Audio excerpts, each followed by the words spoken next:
Welcome to the World United. Welcome to the World United. Really excited to have Isabella Lambaeuer. I'm hoping I'm saying that well. The founder of the Real You Academy.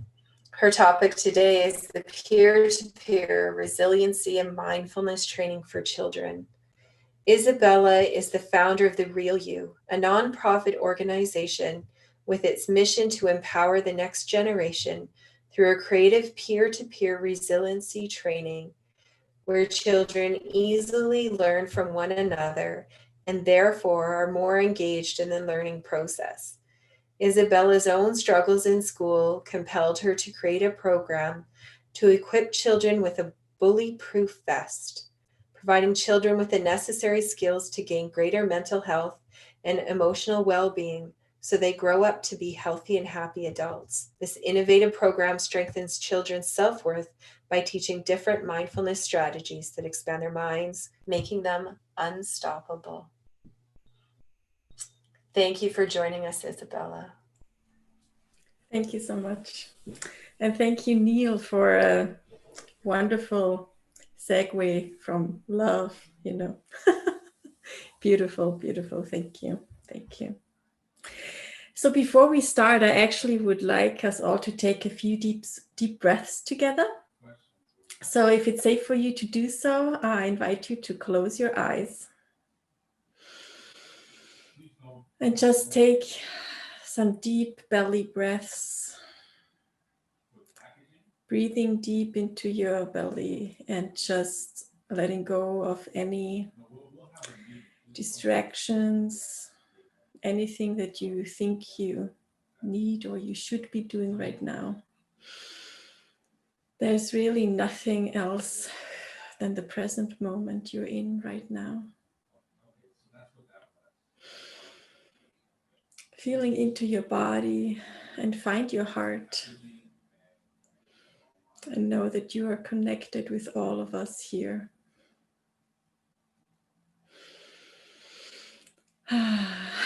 And I invite you to open your eyes again. This is just one quick way that I have found for myself that you can bring yourself back into the present moment.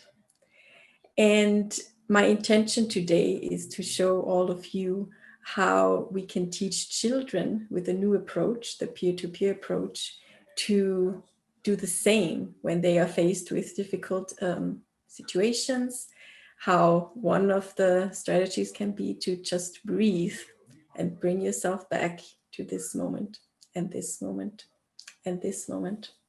And I would like to share with you why I find this is so important. Why mindfulness, for example. It's, I think for me, in 3 parts. We first have to build an awareness, to put in some mindfulness, to actually then practice and become resilient through any situation. Like Neil just shared, there is a death or somebody kills somebody. How do you overcome that? Do you have strategies in place? And how can we actually teach that to children in a very simple way? And so growing up, I really, from an early age on, thought I was not very smart and I cannot do very much, or it's just, I just have to deal with whatever comes my way because I don't know how to learn well. Well, I didn't realize until like my mid-20s that those were huge limiting beliefs that I was holding myself in and holding myself back. And so I was brave enough. So I moved from Austria to the United States, and I saw so many people working and going to school and doing all these things. So I was like, wow, maybe I could do something too. And so I was brave enough and I went and I took some placement tests and I was like, wow, I'm going to college now. So I was overcoming my limiting beliefs in that moment. And it was definitely through being mindful or really recognizing, oh, I have this voice in my head that is continuously talking to me. And then why the peer-to-peer then was so appealing to me was because I took a course that was how to teach diverse students. And I was going this course and I already thought, well, I'm so open-minded and I'm, a person that is getting along with everybody easily and everything's great. And I got into this course and I was triggered every single time. I was like, oh my God, my core beliefs were shattered. I was like, well, but I thought it's this way but they're saying it's that way. And it was like this dance that I was doing. And every time I was like, my voice in my head told me, stop, you don't have to go to that course. Just, you can quit. But there was this inner knowing, no, go again. There's something there that you can learn, that you can do. And now looking back, it was the best decision that I've made because I went through it and I learned so much. I learned so much of things that I did not know about myself yet, that I thought, oh, I know myself. Nobody ever has to tell me anything what to do. But it unraveled that, wow, there is so many things that I did not know that I didn't know. So that was the experience. And then I went into teaching because I always had a great connection with kids. So that is what I'm going to do now. I finally found what's going to make me happy and it's going to be awesome. And I did, and it quickly, I realized, but it's not feeling. Now I'm doing the shoulder roll that the mother and daughter, I forgot the names did. Sorry, sidetracked.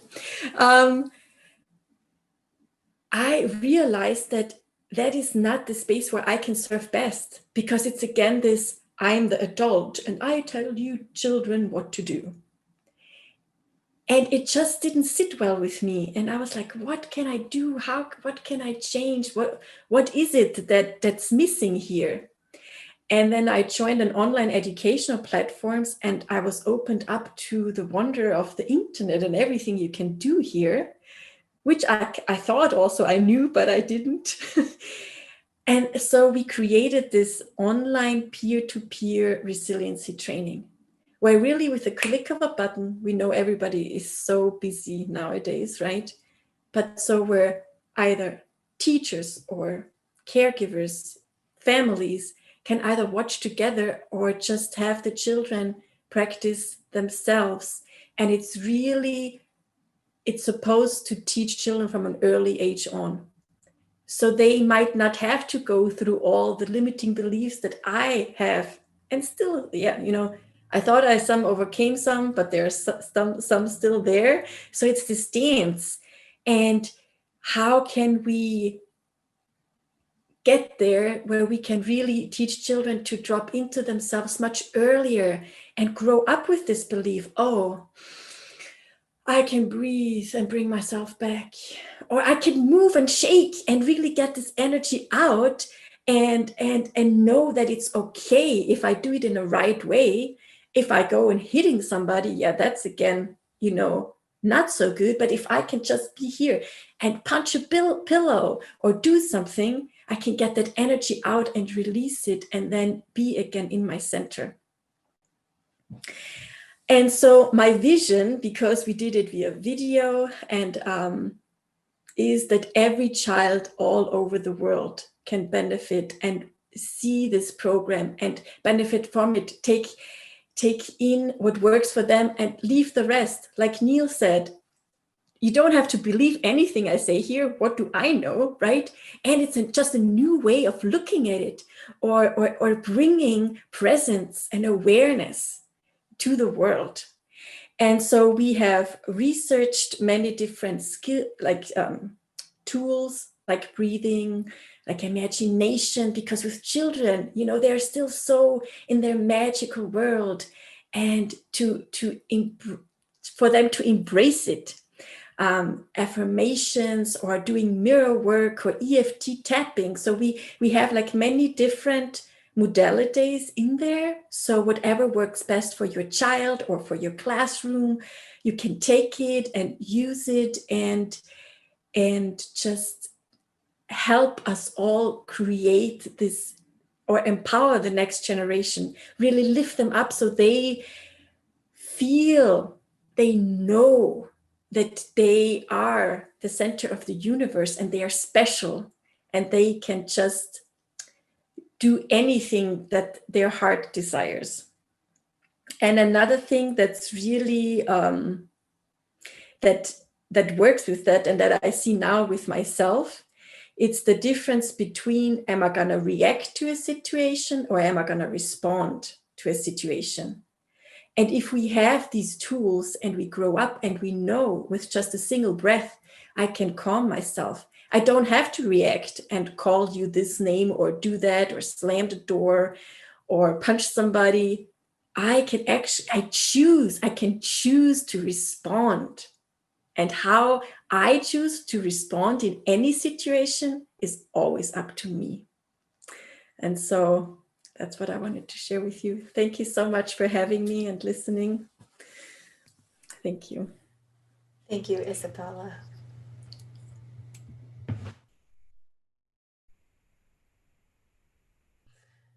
Thank you, Isabella, for that beautiful, heartfelt connection to the love of the children in our world and the representative space of you with them. I wish to present you with this certificate of appreciation. The World United proudly presents Isabella Lambauer for being an esteemed presenter in the 3rd edition of the World Parliament on Spirituality 2020 in North America.